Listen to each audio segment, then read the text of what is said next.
L'école normale d'administration et de magistrature du Cameroun a servi de cadre aux assises de la conférence internationale des associations des anciens élèves de l'école nationale d'administration de France. L'objectif de la rencontre est de réfléchir sur les conditions d'une conciliation entre l'économie écologique et les innovations technologiques en vue d'une croissance durable des pays en développement. L'innovation technologique figure au rang des leviers à actionner par nos pays pour atteindre une croissance durable. Dans cette perspective, les technologies de l'information et de la communication apparaissent comme le moteur d'une nouvelle forme d'innovation et d'expansion d'une économie dite numérique.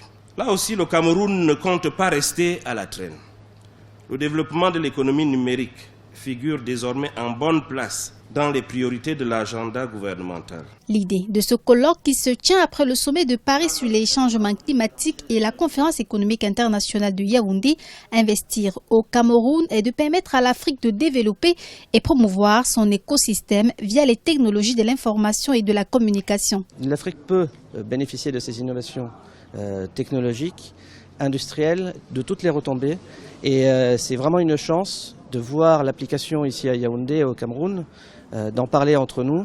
Et le Cameroun pourra être un pays pilote et après nous pourrons les implanter dans les autres pays. Le Congo a axé sa politique en 4 points principaux, à savoir l'aménagement des forêts, le PRONAR, qui est le programme national d'afforestation et de reboisement.